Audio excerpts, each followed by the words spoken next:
कक्षा 7वीं 12वां पाठ शहीद जलकारी बाई। सन 1857 ईस्वी।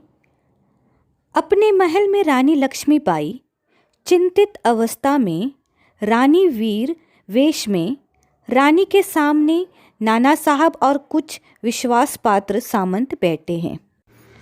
पास ही एक पलंग पर रानी का दत्तक पुत्र दामोदर राव बैठा है। तो बच्चों, बात कब की है? 1857 ईस्वी की। अपने महल में रानी लक्ष्मीबाई चिंतित अवस्था, चिंतित यानी परेशान। इसका मतलब रानी लक्ष्मीबाई चिंतित है, वो परेशान है। रानी वीर वेश में, रानी वीर वेश में मतलब वीर वेश रानी कब पहनती है? जब युद्ध हो, युद्ध की सिचुएशन हो। इसका मतलब वहाँ पर युद्ध का सिचुएशन है और रानी ने कौन सा वेश पहना है? वीर की। रानी के सामने नाना साहब और कुछ विश्वास पात्र सामंत बैठे हैं। रानी के सामने कौन बैठा है? नाना साहब और कुछ विश्वास पात्र सामंत बैठे हैं। विश्वास पात्र का अर्थ क्या होता है बच्चों? जिस पर विश्वास हो, जिस पर हमें भरोसा हो, जो हमें धोखा न दे। पास ही एक पलंग पर रानी का दत्तक पुत्र दामोदर राव बैठा है। बच्चों, दत्तक पुत्र, दत्तक यानी गोद लिया हुआ बेटा। तो बच्चों, रानी लक्ष्मीबाई का दत्तक पुत्र का नाम दामोदर राव है। तो पाठ शुरू होती है लक्ष्मीबाई से। लक्ष्मीबाई बोलती है, झांसी के वीरों, अंग्रेज़ों की विशाल सेना ने झांसी को चारों ओर से घेर लिया है। हमारी सेना के अनेक योद्धा वीरगति प्राप्त कर चुके हैं। कुछ सरदार अंग्रेज़ों से जा मिले हैं। अब हमारे सामने सिर्फ एक ही रास्ता बचा है कि हम किले का फाटक खोल दें और अंग्रेज़ सेना को युद्ध के लिए ललकारें। झांसी की रक्षा के लिए अपने प्राणों के बलिदान का अवसर आ गया है। लक्ष्मीबाई कहती है, झांसी के वीरों, अंग्रेज़ों की विशाल सेना ने झांसी को चारों ओर से घेर लिया है। बच्चों, समझो कि ये महल है और अंग्रेज़ों की विशाल सेना मतलब बहुत बड़ी सेना ने झांसी को चारों ओर से घेर लिया है। आगे लक्ष्मीबाई कहती है, हमारी सेना के अनेक योद्धा वीरगति प्राप्त कर चुके हैं। हमारे जो अनेक योद्धा थे वो वीरगति प्राप्त हो गए हैं, मतलब वो बलिदान, उन्होंने अपने जान की परवाह न करते हुए लड़ाई में अपनी जान गंवा दी और वो शहीद हो गए। आगे वो कहती है, सरदार अंग्रेज़ों से जा मिले हैं, मतलब सरदार अंग्रेज़ों से जा मिले हैं और उन्होंने उनको धोखा दे दिया। अब हमारे सामने सिर्फ एक ही रास्ता बचा है। लक्ष्मीबाई कहती है, अब हमारे सामने सिर्फ एक ही रास्ता बचा है कि हम किले का फाटक खोल दे, जो किले का जो मेन डोर है उसे खोल दे और अंग्रेज़ सेना को युद्ध के लिए ललकारे। ललकारे, ललकारना यानी चुनौती देना। तो लक्ष्मीबाई कहती है कि हम सीधा चुनौती देंगे। आगे वो कहती है, झांसी की रक्षा के लिए अपने प्राणों के बलिदान का अवसर आ गया है। झांसी ये प्लेस का नाम है। तो लक्ष्मीबाई कहती है कि झांसी की रक्षा के लिए अपने प्राणों के बलिदान का अवसर आ गया है, मतलब अवसर यानी चांस आ गया है।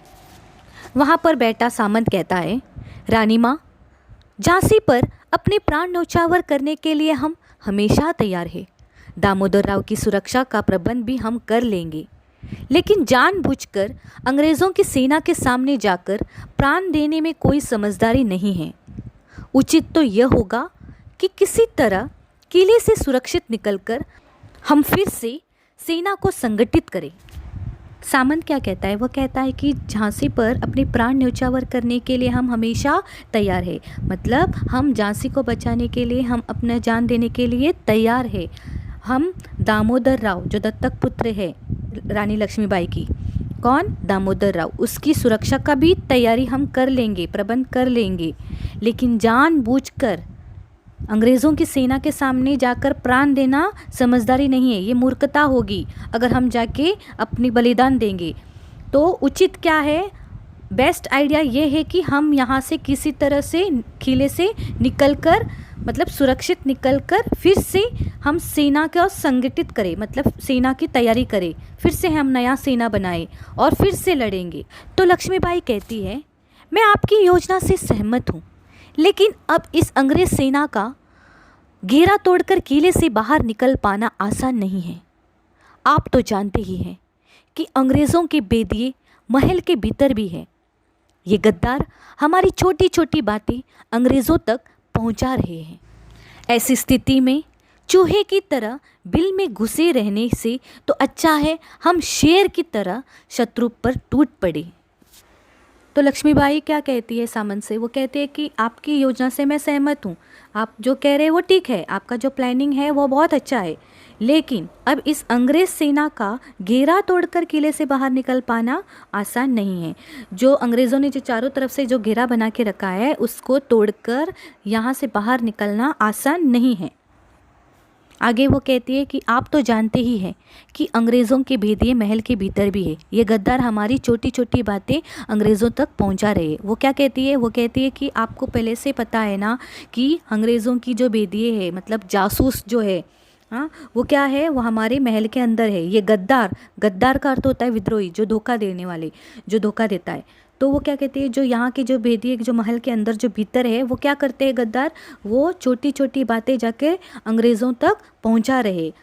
ऐसी स्थिति में चूहे के तरह बिल में घुसे रहने से तो अच्छा है कि हम शेर की तरह शत्रु पर टूट पड़े। तो हम चूहे की तरह अंदर ही बिल पर नहीं बैठेंगे, हम बाहर जाकर शेर की तरह लड़ेंगे। तभी नाना साहब कहते हैं, महारानी, आप जैसी वीरांगना को हम मरने के लिए अंग्रेज़ों की सेना के सामने नहीं धकेल सकते। मैं सामंत की बात से सहमत हूँ। आपका ये निर्णय वीरोचित तो है, पर रणनीति की दृष्टि से उचित नहीं है। हमें कोई दूसरा रास्ता निकालना होगा। आपकी पराजय केवल रानी लक्ष्मीबाई की पराजय नहीं होगी, वह झांसी की पराजय होगी। यदि झांसी इतनी आसानी से पराजित हो गई तो पूरे भारत में चल रहा स्वाधीनता संग्राम ही खतरे में पड़ जाएगा। सबकी निगाहें आप पर टिकी हैं। तो नाना साहेब लक्ष्मीबाई को कहता है कि आप जैसे वीरांगना को, वीरांगना यानी वीर नारी को, हम मरने के लिए अंग्रेज़ों की सेना के सामने नहीं धकेल सकते, हम जानबूझकर आपको खतरे में नहीं डाल सकते हैं। मैं सामंत की बात से सहमत हूँ, मैं सामंत के बात से अग्री करता हूँ। आपका यह निर्णय वीरोचित तो है, वीर के लिए तो अच्छा है ये निर्णय, लेकिन स्ट्रैटेजी, रणनीति की दृष्टि से उचित नहीं है। हमें कोई दूसरा रास्ता निकालना होगा, हम दूसरा रास्ता निकालेंगे। आगे नाना साहब कहता है कि आपकी पराजय केवल रानी लक्ष्मीबाई की पराजय नहीं होगी। पराजय यानी हार, आपकी हार केवल रानी लक्ष्मीबाई की हार नहीं होगी, वो झांसी की हार होगी। यदि झांसी इतनी आसानी से पराजित हो गई, अगर झांसी इतनी आसानी से हार गई, तो पूरे देश में, जो पूरे भारत में जो चल रहा स्वाधीनता संग्राम, स्वाधीनता यानी आज़ादी, आज़ादी का जो संग्राम चल रहा है, संग्राम ही खतरे में पड़ जाएगा। सबकी निगाहें आप पर टिकी है, मतलब सबकी नज़र आप पर टिकी है। तभी एक दूत का प्रवेश जो मैसेज लेकर आया है, आप जासूस भी कह सकते हो, खबरी दूत। महारानी की जय। लक्ष्मीबाई, कहो दूत, क्या समाचार लाए हो? दूत, रानी माँ, समाचार शुभ नहीं है। अंग्रेज़ों की सेना का घेरा झांसी के चारों ओर बड़ी खड़ा हो गया है। उन्होंने आपको जिंदा ही पकड़ने की ठान रखी है। लक्ष्मीबाई, दूत, तुम जाओ, घटनाओं पर खड़ी निगाह रखो, मतलब निगाह रखो मतलब नज़र रखो। दूत तेज कदमों से चला जाता है। तो दूत कौन सा समाचार लाता है? वह कहता है कि समाचार शुभ नहीं है, अच्छी खबर नहीं है। अंग्रेज़ों की सेना का घेरा चारों ओर फैला हुआ है और वो आपको ज़िंदा पकड़ना चाहता है। तो उन लोगों ने ठान रखी है कि आपको ज़िंदा पकड़ा जाए।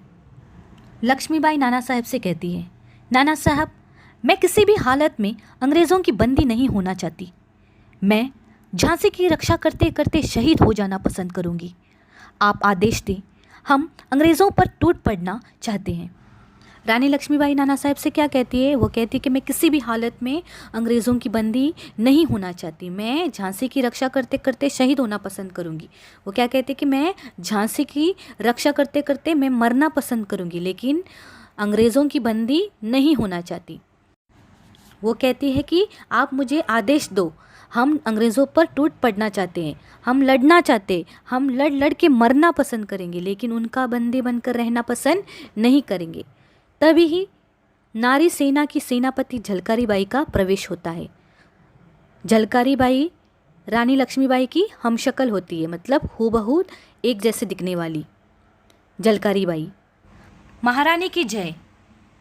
लक्ष्मीबाई, आओ आओ झलकारी बाई, तुम ठीक समय पर आई हो, कहो तुम्हारी सेना की क्या तैयारी है? झलकारी बाई, रानी माँ, नारी सेना अगली पंक्तियों में लड़ने के लिए तैयार खड़ी है, बस आपके आदेश की प्रतीक्षा है। किंतु लक्ष्मीबाई, किंतु क्या? निसंकोच होकर कहो। झलकारी बाई, गुस्ताखी माफ़ हो रानी माँ, मुझे इस निर्णायक युद्ध के लिए आपके वस्त्र, पगड़ी और कलगी चाहिए। लक्ष्मीबाई मुस्कुराकर, ठीक है झलकारी, तुम्हारी यह इच्छा अवश्य पूरी होगी।